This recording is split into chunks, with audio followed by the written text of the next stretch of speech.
आज के एपिसोड की शुरुआत में अनुपमा अपने इवेंट के सेटअप को लेकर पूरी तरह से व्यस्त है।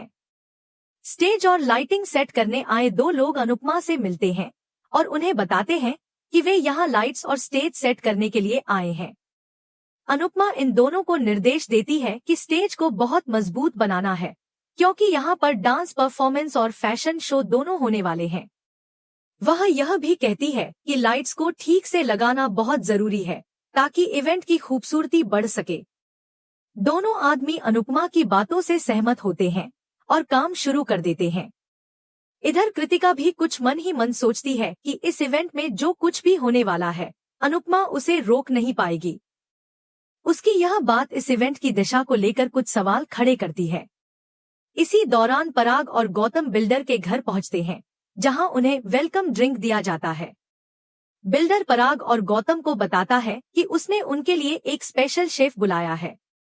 बातचीत के दौरान पराग बिल्डर से कहता है कि इस प्रोजेक्ट का सफल होना बहुत जरूरी है, क्योंकि इसके प्रॉफिट से वह अपने बेटे को एक रेस्टोरेंट गिफ्ट करना चाहता है। बिल्डर जिज्ञासा से पूछता है कि क्या पराग का बेटा किसी होटल या रेस्टोरेंट में काम करता है। पराग तुरंत जवाब देता है, नहीं, पराग कोठारी का बेटा किसी और की रसोई में खाना नहीं बनाएगा, वह सीधे मालिक बनेगा। इसी दौरान पराग अचानक रजनी के बारे में सोचता है। गौतम यह देखता है और चुपके से उससे पूछता है, क्या आप रजनी को पहले से जानते हो? पराग घबराकर कहता है, नहीं, मैं नहीं जानता। गौतम फिर कहता है, रजनी अहमदाबाद से हैं, मुझे लगा शायद आप उन्हें जानते होंगे। इस बातचीत के बाद बिल्डर पराग और गौतम को लंच के लिए बुलाता है।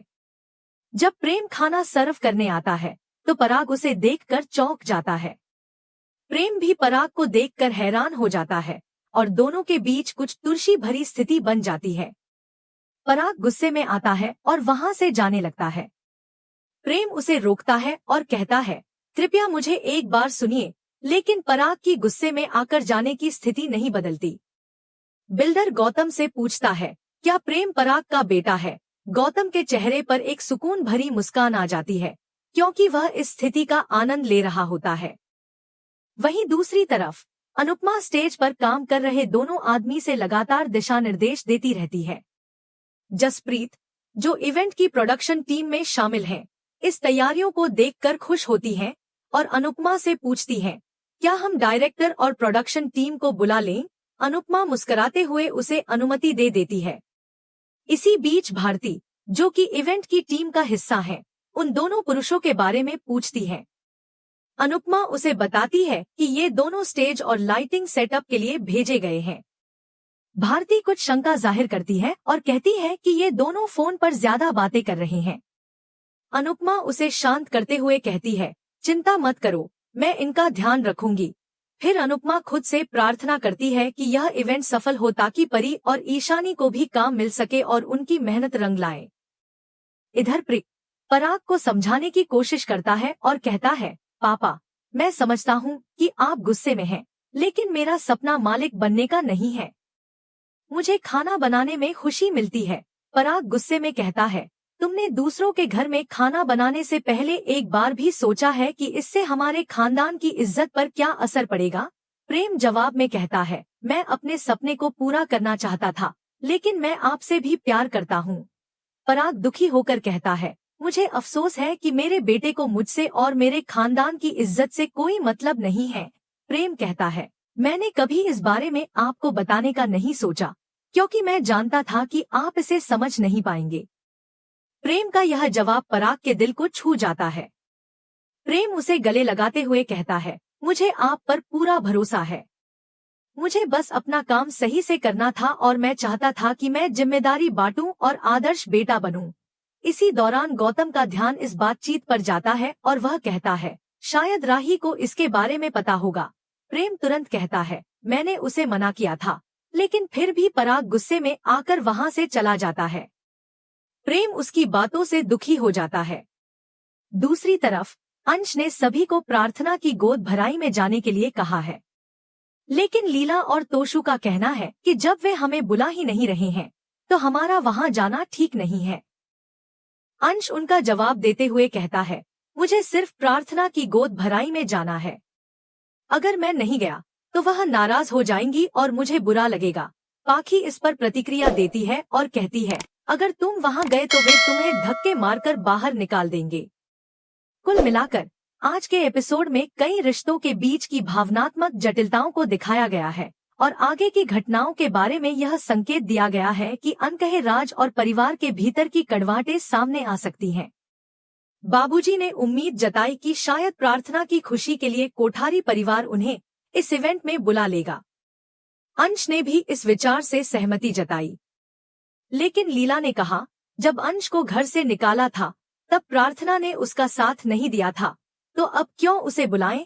अंश ने समझाने की कोशिश की कि शायद प्रार्थना की अपनी मजबूरी रही होगी, लेकिन लीला ने साफ मना कर दिया। अंश गुस्से में आकर बोला, मैं अकेला जाऊंगा। मुझे आप लोगों से कोई उम्मीद नहीं रखनी चाहिए थी। दूसरी ओर प्रेम ने राही को सारी बातें बता दी थी।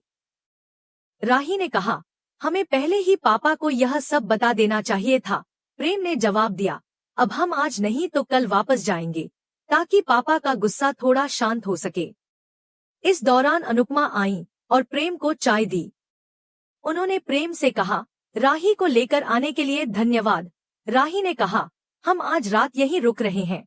अनुपमा खुश होते हुए पूछती है, क्या तुमने घर पर बता दिया है?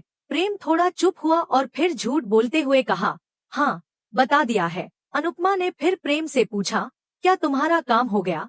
प्रेम हैरान हुआ और सारी स्थिति को याद करते हुए बोला, हाँ, काम हो गया है। अनुपमा ने काम के बारे में और सवाल किया तो इसी बीच जसप्रीत ने अनुपमा को बुलाया। राही ने अनुपमा से कहा, आप थोड़ी देर बैठिए। अनुपमा ने कहा, मैंने इतनी बड़ी जिम्मेदारी ले ली है, इसलिए बैठना ठीक नहीं लगेगा। प्रेम ने कहा, जरूरी काम से पहले नर्वसनेस होना नॉर्मल है। अनुपमा ने भगवान से प्रार्थना की कि सब कुछ अच्छे से हो जाए। राही ने मुस्कुराते हुए कहा, सब अच्छा होगा। तभी उन दोनों पुरुषों ने कृतिका को दिखाया कि सारा काम अब हो चुका है। कृतिका ने गर्व से कहा, कल ऐसा इवेंट होगा कि अनुपमा इसे करने की हिम्मत ही नहीं करेगी। इस एपिसोड का अगला हिस्सा इस स्थिति को और जटिल बना देता है। इस दौरान मोटिबा ने प्रेम की सच्चाई जानकर गुस्से में आकर कहा, हमने कहा था कि प्रेम को बिजनेस में रहने दो, लेकिन तुम्हें तो उसके सपने पूरे करने थे। अब तुम उससे कोई उम्मीद मत रखो। गौतम ने इस पर कहा, हमारा पूरा फोकस मुंबई के प्रोजेक्ट पर है और रजनी से मीटिंग भी अच्छी रही। मोटिबा ने रजनी के बारे में पूछा तो पराग को अचानक रजनी की बातें याद आ गईं, लेकिन वह चुप रहा। दूसरी ओर अनुपमा अपने काम की तारीफ करती हुई सबको कहती है, आप सब खुद को शाबाशी दीजिए, सभी ने बहुत अच्छा काम किया है। सब उसकी बात मानते हैं और अनुपमा सभी को धन्यवाद देती है, कहती है, कल यह जगह बहुत अच्छी लगेगी। इसी दौरान जसप्रीत ने अनुपमा को रजनी का पोस्टर दिखाया। अनुपमा खुश होकर कहती है, अब तो ऐसा लग रहा है कि कल सब कुछ अच्छा ही होगा। तभी वे दोनों आदमी कृतिका को बताते हैं कि उनका काम अब पूरा हो चुका है। कृतिका कहती है, कल का इवेंट इतना शानदार होगा कि अनुपमा खुद इवेंट में जाने की हिम्मत नहीं जुटा पाएगी। अगली सुबह अनुपमा अपने परिवार के साथ आरती करती है। सभी मिलकर आरती करते हैं और प्रेम व राही भी इस मौके पर साथ होते हैं। सब खुशी खुशी आरती करते हैं। अनुपमा भगवान से प्रार्थना करती है, मुझे हिम्मत देना और मुझे ध्यान रखना। तभी रजनी वहां आती है और गुस्से में कहती है, पहले प्रसाद दो, फिर तुम्हारी खबर लूंगी। अनुपमा प्रसाद देकर रजनी से पूछती है, क्या हुआ है? रजनी गुस्से का नाटक करती हुई कहती है, मैंने तुम्हें उल्लू बनाया है। अनुपमा खुश होते हुए कहती है, अच्छा तो है कि तुम यहाँ आई हो। रजनी कहती है, यहाँ की तैयारी तो बहुत कमाल की है। अनुपमा कहती है, यह तैयारी हम सभी ने मिलकर की है। सरिता और बाकी लोग भी अनुपमा की तारीफ करते हैं। रजनी सोचती है, अच्छा है, इस चोल में अब सभी अनुपमा के भक्त बन चुके हैं। दूसरी तरफ तोशु सोशल मीडिया पर सब देखकर कहता है, मम्मी तो हर जगह छाई हुई हैं, जबकि मेरा नाम कहीं नहीं है। लीला पूछती है, अनुपमा क्या कर रही है? किंजल बताती है, अनुपमा चोल में बहुत बड़ा फैशन शो कर रही है और इसके सारे कपड़े परी ने डिजाइन किए हैं। तोशु कहता है, अगर मैं वहां होता तो ब्लैक में टिकट बेचकर पैसे कमा लेता। तभी पाखी आकर बताती है, इस इवेंट के लिए ईशानी ने डांस रानीज को रैंप वॉक सिखाया है। किंजल उसे बधाई देती है। लीला कहती है, सिर्फ अनुपमा ही परी और ईशानी को संभाल सकती है। लीला प्रार्थना करती है कि अनुपमा का यह इवेंट बिना किसी दुविधा के पूरा हो जाए।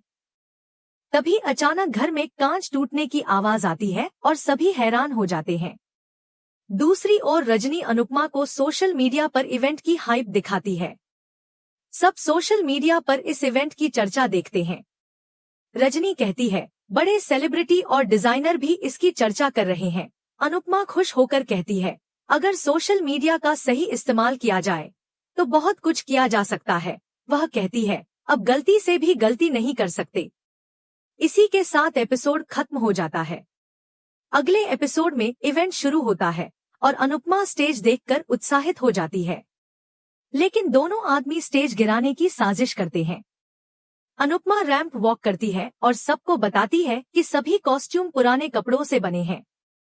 तभी अचानक स्टेज गिरने लगता है और सब हैरान रह जाते हैं। यह सब देखकर दर्शकों में उत्सुकता बनी रहती है। आज का एपिसोड आपको कैसा लगा, हमें कमेंट करके जरूर बताएं। और अगर आप ऐसे ही डेली अपडेट्स पाना चाहते हैं तो इस वीडियो को लाइक करें और हमारे चैनल को सब्सक्राइब जरूर करें।